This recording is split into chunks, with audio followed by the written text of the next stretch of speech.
back to Liquid Lunch, and we are back with our next guest, and we are talking the creation story. Della Nova Star is the author of a 41-chapter book called the Revelatorium. And I'm not sure if any of you have heard about different stories. There's all sorts of 1,000-page books floating around, from the Orantia books to the Knowledge book we had a guest on at some point here. And I just had a brief look at your book, which is very extensive, and it's definitely not an easy read. So welcome to the show, Della Nova Star. I'm so glad to have you and be given the opportunity to speak to you about it. So tell us, what is with the creation story that we have been told? How does that actually have relevance still? Are you talking about the creation story in here, or the creation story you've been told through religion? Well, let's just make the general assumption with, I was, for instance, raised Catholic. We believe that God made the earth and created the planet in 7 days and all life there on it. And then, of course, different variations of that are told in different religious contexts, and people have been arguing and fighting over who is right and who is wrong, unfortunately, for way too long, and the wars are still waging, unfortunately. So how is your book different, and why do we need to actually pay attention to it and study it closely? Well,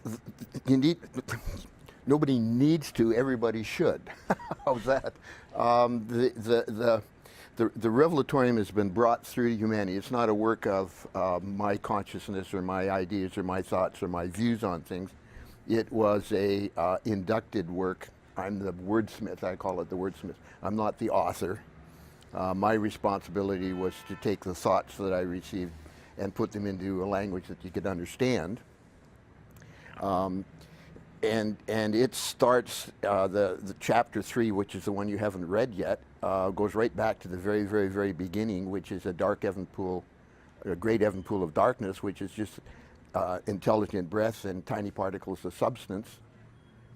I'm going to go right through the very. You've got me already into a mode here. Yeah. All right, and the intelligent breath eventually, yada yada yada, with a lot of yada yada yadas, which is in the chapter 3 of the book, became conscious and identified itself. We use the word alpha as the word that's been given for this lower dimension. I'm awfully sure. Alpha is a different name in higher dimensions. And the tiny particles identified as omega, which is the female side, the substance side. And they quickly realized that the heaven pool of darkness was slowly falling in frequency. So the fall of man is in essence that? No. The fall of man is 900 trillion light years later. Oh, more okay. than that, more than that, many, many times more than that. But so they worked out a plan by combining their consciousness into a third united consciousness called the only begotten Son Daughter, which brought in an energy factor. So you now have intelligence, energy, and substance. And then they worked out a pattern of rules and a systematic order that's called the intelligent design, by which they could manifest in an outer form what's now called creation. But creation is eternal. It doesn't degrade. So then that's what they're doing. Let's go back to who you consider to be they. Well, this they is is Alpha and dimension. Omega. The book, I don't know if you can see it here, but the actual book's called the Revelatorium of Alpha and Omega. They're finally bringing to the humanity what you call God is actually the Creator's Alpha and Omega, Father and Mother. And some of the earlier religions have brought the mother aspect in, but just about all of the current religions, and in particular the Eastern ones, have expunged the female side of creation so that the males have the superiority, and they've maintained that, and they've held men in subjection for thousands and thousands of years that way. So going back to traditional religion, we see the up and down pointing triangle in the Star of David. It's in many philosophical and religious worldviews is the same. The symbol is used. So this is the divine feminine current, the divine masculine current. Basically correct. What's called, in the Star of David, you have the two triangles, and the other one, this one is called the upper triangle. Yeah. and it relates to the feminine and the inner aspects. The lower triangle relate to the outer aspects, and the two together are actually the inner energy principle of the only begotten son daughter. When the only begotten son daughter, who is a consciousness, which we know as Christ consciousness, which Jesus exemplified and taught 2,000 years ago, is what the only begotten son daughter part of creation is all about. The Father, Alpha is the Father side, which is your intelligence, and Omega, your substance side, which is the mother. And now you have it's a family principle all the way up and down, as above, so below. Well, and in numerology, there seems to be always 3 somewhere, right? 3 is your number. It takes to have a mom and a dad to have a baby, and the same if you look inside the atom, there's always a nucleus and a neutron. Proton and a neutron. And this dynamic goes on all through creation. Let's talk a little bit about the significance of our glandular system. Or first of all, let's go back to, we're talking on the premise that everything is energy to begin with. Maybe some of our viewers may not necessarily agree with that or haven't heard of that, maybe new to them, but we are talking about everything in creation is frequency. Sure, correct. That channel has a certain frequency and another channel may have another frequency, AM, FM radio. What is the significance of our, before I go there, let's go first back to when you were saying about the begotten son and daughter. So the it's a two slash, right? energies They're together, and the substance, I am the substance. The physical The mother, body is the substance. Yeah. So then what did Jesus come to tell us? That we have to work within ourselves to raise our consciousness, to understand our unity, or what was the whole deal? Well, that in part also, Jesus broke the mold. Throughout the whole Old Testament, God is fearful, vengeful, which is all the the Luciferian effect, and the beings that were involved with that, the fallen angels and so on, presented themselves as gods to the earlier populations many different ways and many different times, and that reflects in fearful, vengeful. If you don't do what you're supposed to do to direct energy to them for their maintenance, they will put on a show that'll get you back in line, kind of thing. Jesus went back 100% the other way, a loving, forgiving, Father. Now Jesus, without any doubt whatever, also had brought in the mother aspect, but when the books were put together afterwards, they were taken Mary out. Magdalene was never mentioned. Mary Magdalene was his soulmate. I mean, they were the two together were actually the Christ bestowal. The 2,000 years ago was a big deal. There's a chapter in the book. Consider that in those days, women didn't even have any rights. Yeah, they There was a lot of violence going on. Not that it has changed much today, but still. Yeah. So correct me if I'm wrong. So what you're saying is that Jesus, in the physicality, was his begotten son, daughter, well, in this guy's son. Sort of half true, half. I'm going to have to jump into a bit of theory, not theory, but out of the book kind of thing. Local universes are the creative work of what's called a paradisical creator son-daughter.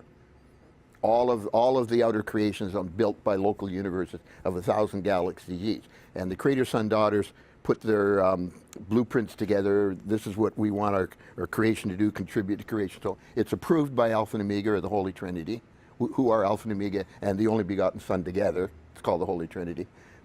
And then they implement it and so on. And at a certain point in the career of that local universe, where there's an evolution on a planet like on Earth, the evolution has reached a point of learning about Christ consciousness enough that a bestowal takes place where a paradisical being will come in and incarnate into their midst as a Christ being walking amongst them, showing them what Christ is, teaching them what Christ is, and what they're going to become. That's the point, what they're going to become. Okay, so now, there is some higher evolved entity coming into a lower realm to facilitate them waking up to who they really are. Correct, yeah. Now, the big thing is that most people are not aware of, mankind in the third dimension is an anomaly. The bottom line of creation is the fifth dimension. Okay, I think I probably said that to you before in outside conversation. The bottom line of creation is the fifth dimension. The third dimension, like on Earth, is an anomaly. The Adamic race, who are the root race for this planet, fell into the third dimension 3.5 million years ago. And why there's so much commotion going on now is because it's the end of the road for that. They're now being brought up back into the fifth dimension. It's already, this is the step that's taking place now. Everything's going to be brought back up into the fifth dimension where it belongs. Now, the word dimension, would Well, you give us just a brief explanation as to what do we understand Well, a dimension to be? You said something at the very beginning, you know, the religions teach that God created Earth in 7 days. Well, That's a story we've been given. The days of creation are actually the 7 dimensions of the outer creation. Okay. The 7 dimensions, God created Earth with 7 dimensions. Earth is 7-dimensional. The outer creation is 7-dimensional. And dimensions are, like we're talking about frequencies, they're specific octaves of given frequencies. If you can give me a minute here, the first dimension is of intelligence, the second is of energy, and the third is of substance, and it works together as a unit. So when we say we're in the third dimension, our intelligence is also here, and all of the energies and everything are also here. It's together as a unit. No, it's sort of like a quasi-triune in the 7th dimension, which is fully intelligence, energy, substance, completely equally in balance. That's a full triune dimension.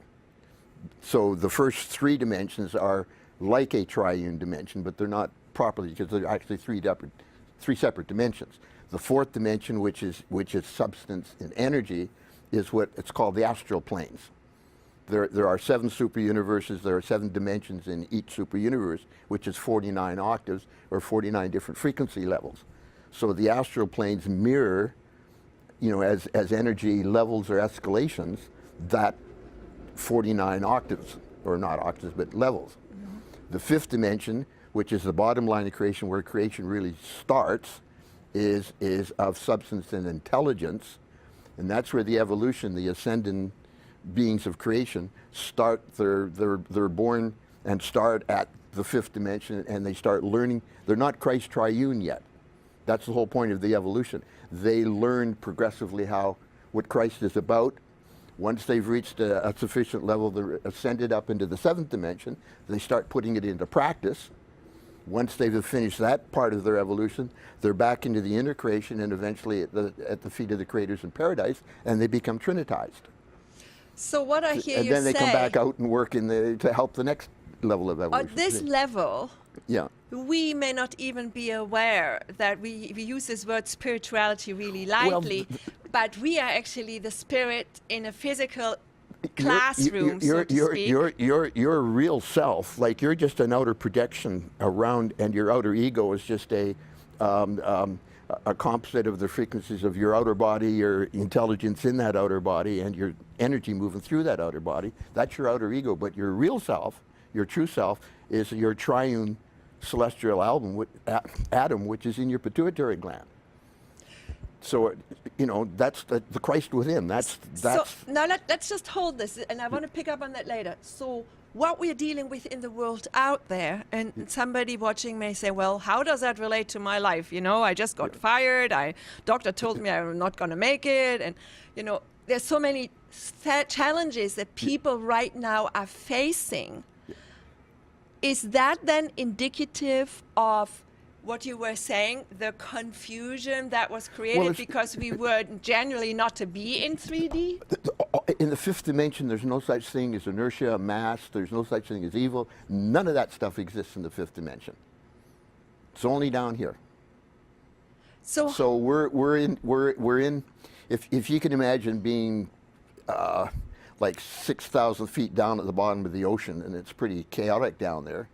That's where we are as far as dark and muddy. Yeah, and dark and muddy. So energetically speaking, and that's why it's so hard to see what's really going on. Right. Yeah. So how, as a human being in this 3D, you know, what is your advice then? How can one get in touch with that aspect of ourselves? Well, can we just give a little guidance as to I can where to focus our attention rather than just having a clean house and getting my job done and paying the bills? 100% your intuitions. Your Christ atom within is always, like they talk about, you have a guardian angel, or you know, you're always being coached and guided and steered towards your purpose in, spiritual purpose in life, whatever it might be, because everybody has their own. To each what they can bear is the way it's put. And if you respond, you move ahead. If you don't, you stay where you are, and you have to learn that lesson over again in further incarnations. The tribulations of life are most of the time because you're not following your intuitions properly. So we have a little feeling, we have a little nudging, Yeah, and correct. we feel this is not right, but even though we know it's not right, we go do it anyway. Well, and we discredit our own knowing. Is that what gets us in trouble here? That's probably 100% correct. And the other side of that is that 99% of the time, you know what you're supposed to do, but you take the easy way out instead, even though you know you shouldn't. And then you blame everybody else for what you just did. And that is maybe then related to this separation that was maybe intentionally or unintentionally created. Like I read a little bit about your Luciferian chapter. Well, were we actually blindsided? Like if we are consciousness, was there like the wool put over our conscious awareness for a reason, or what's the story behind that? Not for a reason. The wool, pulling the wool over the eyes is pretty close to probably what happened in some cases, but now we're over into the Luciferian rebellion, which was 5 billion years ago, and it has been ended, and we're now in the cleanup in the aftermath of it. That's also part of what's going on right now. We're in the aftermath. All of the people from around the local universe of 1,000 galaxies that still had Luciferian conditions in their consciousness have been brought into Earth and incarnated as the dragon was cast into the Earth. That's where the terrorists and all these guys are coming from, because they're coming from all over carrying some pretty heavy conditions. So is intelligence beyond planet that has to learn certain lessons here on this planet as well? Well, to some degree, because there are 28,000 planets that actually got contaminated one way or the other by the rebellion, and there was 2,500 of them actually had a third dimension like Earth. Now, Earth is sort of where the cleanup and the aftermath is actually starting. It's the first focal point. It's a beta test planet. What gets tried here and works gets moved on into the others. So there's 2,500 other planets that have to be cleaned up. So like you say, out there, but that's the end of it. The rebellion, I see the religions even teach you that God and the devil are having a big fist fight. Who's going to win? Well, how do I put this into perspective? We're talking about 1,000 galaxies. The rebellion never went past it because the frequencies that they used to create the lower dimension consciousness that we're involved with now don't exist outside of this local universe. This local universe has a special point in creating, but the whole outer creation is 900 trillion light years across.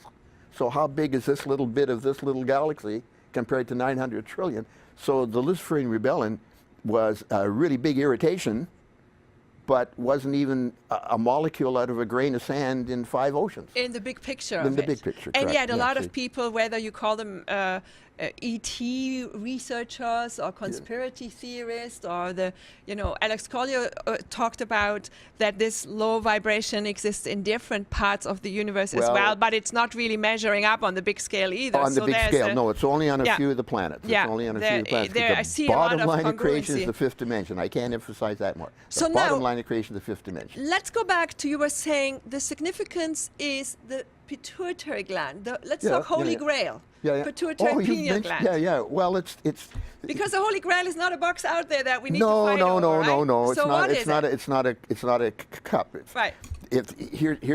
I'll step into it. 2 things. I'll also bring in the Fountain of Youth. Okay. Okay. The Scorpio area, which is your genital area, has 2 purposes: it's regeneration and rejuvenation. Regeneration is obviously reproduction. Yeah, so rejuvenation means that it rejuvenates your body, you stay young, as it were, because you're supposed to live for 1,000 years. Your proper incarnation period is 1,000 years, but because things are so corrupted right now, you're doing... The body falls apart at 33. Yeah. So if you, the seminal fluids will go up the spine, okay? They'll move up through the pituitary into the pineal gland, and they'll stimulate a resonance chamber between the two, which is called the Holy Grail. The chalice. And yeah, and the Holy Grail inducts manna, what's called manna from heaven, which is your fifth dimensional substance line coming down. You know, that's your true source So of you're substance. kind of cluing into your higher self? Yeah. So the flow of fluids up the spine is called the fountain of youth, and the resonance chamber is called the Holy Grail. Jesus exemplified that whole thing by example by holding a tin cup to talk about the Grail, but the tin cup wasn't the Grail. It was simply, he was using that as a model to talk about the chamber. So if I understand you correctly, we have the opportunity to connect with the next level of our spirit. Then And we you have should the be doing it. ideas Yeah, and we yeah. have solutions to our problems. Yep. So, and all innovation, let's say, is that where that comes from? Like Well, you that, were that, sure, earlier. creative, the outer ego of itself cannot create. Yeah, It like I can only forgot the word. respond. It can only it can only react. Creativity of any level, even the minorest way, all comes down from your higher consciousness. Like I forgot the word you used when I introduced you, like as a writer, and I kind of sensed you didn't like that word. But you didn't wordsmith. you didn't kind of write it. No, wordsmithed it. You wordsmithed it. So Yeah. it came from that higher aspect of yourself that came. The thoughts came. Well, my soul you- atom is receiving information. Well, a lot of it has come from the it's called the Melchizedek worlds of the Magellanic clouds. If in the southern hemisphere, you can see the two, I guess you call them sort of cloudy images in the sky, which are two other small galaxies. And they're called the Magellanic clouds.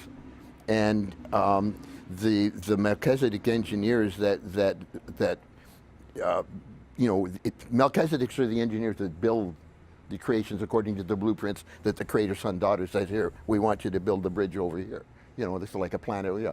So the Melchizedeks for this whole local universe are in the Melchizedek worlds of the Magellanic clouds. The revelations that was given to John the Divine, who was the Apostle John, 40 years after the crucifixion, had been put together as an emergency in the Magellanic clouds because Christ was to have walked 1,000 years. That was the original plan. He was to have died at the age of 95 on the cross of shame, which means die of old age. He would resurrect and prove once and for all the illusion of death. But the plots to take him out of the picture because of the politics started to arise. So he said, if it comes to pass, I will take the fall on the cross of death. I will resurrect anyway, proving that, but I can't stay because my energy links will all be broken. So John the Divine received, and he didn't receive it all in one shot. It was probably over quite a long process, but he received the revelations through the information was passed from the Magellanic clouds into his his soul atom in his pituitary, and then it dropped it down into his outer consciousness as the outer consciousness was able to accept it. Right. And then he wordsmithed it. One definition we still need to have, and that is the atom soul, the soul atom. Yeah. How do you define that? It's in the pituitary. What does that mean? Well, your soul atom is a spark of intelligence which comes out of. Soul atoms are created in the 16th dimension as a spark of intelligence out of the absolute lake of intelligence and energy in the 16th dimension, plus out of substance lines from the absolute pillar of substance and energy in the 16th dimension. And there's you're talking about the Star of David. It starts right at the very beginning. Star of David is in behind everything. So the upper triangle is in the one lake of energy. That's where the energy part comes from. The Star of David is the energy factors. I'm not talking about the momentums and the heat and stuff down here. I'm talking about the spiritual energy that all of creation is built on. Right. See? And then the substance side is the lower triangle on this side. Well, they're brought together, so you now have the Star of David. You have your soul atom or your intelligence spark on that. It's into the Holy Trinity in the 15th dimension, where it gets it's centered. The two triangles are brought together. You now have a Star of David. You're giving a persona. You're giving all of your higher dimensional attributions, your ascendant being or a descendant being, your whatever your soul atom, all of your things to do and all that, and your personality. Every personality is different. And then you're down into the 14th dimension, That's where you're given your ability to be able to form outer physical manifestations when you it's called incarnating or projecting, Yeah, and then that's you're too. expressed out of the what's called the Cuban sphere of Alpha and Omega in the 14th dimension. That's everything channels from the Holy Trinity through the Holy Cuban center of Cuban sphere of Alpha and Omega out into the 13th dimension where creation starts. Paradise is the top of creation. Now you're a soul atom. You're a child of the Creator. And an aspect of you, of that unique soul atom everybody has in their pituitary gland. Yeah. And when we are able to get there, to access it, yeah. then things happen like happened to you, where you get ideas that you've never really studied, that you have no PhD in. But this is not to guarantee that this kind of stuff will start happening to you, because this was a responsibility that I was given to do. Yeah. And as I've said in earlier interviews here, the irony of it wasn't my original job. But the original party was out of the picture because, you see, you get contaminated, your thoughts are too congested and so on. It couldn't come through cleanly, so I was in a position where it could. So I took on the responsibility of doing this. But I wanted to make just a thing that it's not like your soul atom projects into, in your parent, mother's womb and so on, forms an outer projection around itself. All right. Then at the age 3 or 4, it will enter your pituitary. And see, so the pituitary comes first, and then your soul atom enters the pituitary. Your soul atom is always it's eternal. It's it. And your pituitary and your other body is strictly for this incarnation. If you do it right, you'll live 1,000 years. The chances aren't good at this point. Now, before we wrap it up here, and we have to come to a close soon, let's talk about your inner consciousness and your outer consciousness, because I would really like to leave people with some thoughts as to why it would be very important to look at this book. And I'm hoping that at some point we can maybe do workshops with you here in the studio to really get into depths of that if people are into it.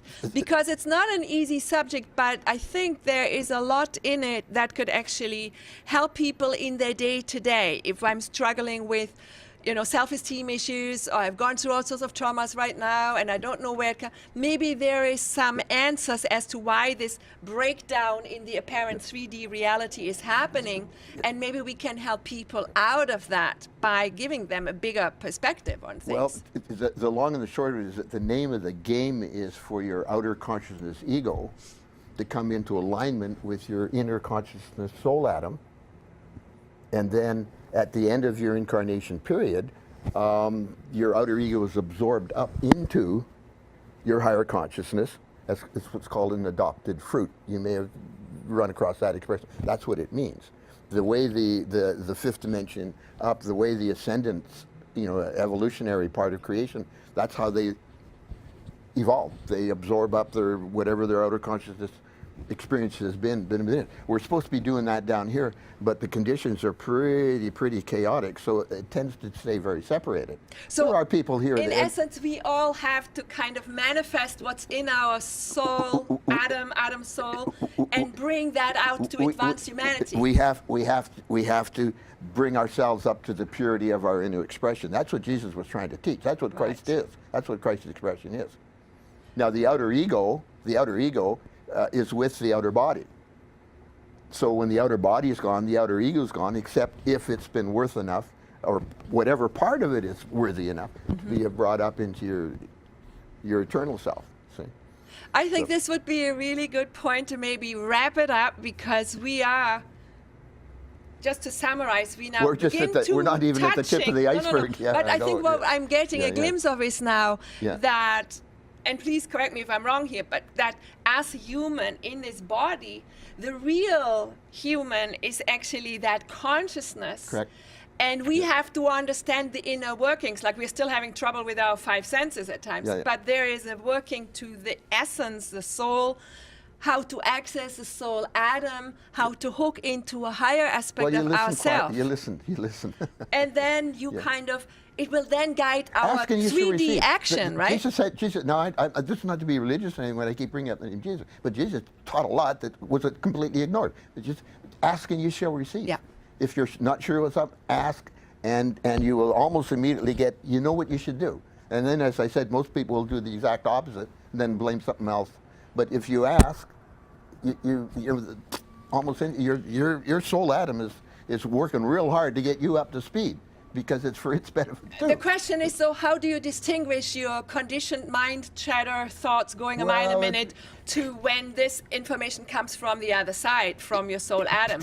That may be a discussion for next time. You want to learn. You wouldn't have me here if you didn't want to know what I have to say. There's all of the people that are watching your channel, and that channel, so on, want to know. They're already on the right path. Wonderful. It's the wanting to know more that sets the frequency up to your own self. So you have to ask, I want to find answers, I would like you to show me, and then allowing things to come in and not judge them aside. Yeah, and don't judge them aside, Great. And by the way, there's a really good expression that says, cause always confirms itself in effect. So if you're not sure of something, just wait and see what happens next. Cause always confirms itself in effect. Very good. Yeah. Thank you so much, Della Nova Star. It's so great to be here, and I hope we can do more of these discourses, because I think we haven't scratched the surface yet. So thank you so much. And thank you for watching Liquid Lunch today. It's Friday the 22nd, 2016, and I look forward to connecting with you soon. Thank you so very much. Ciao for now.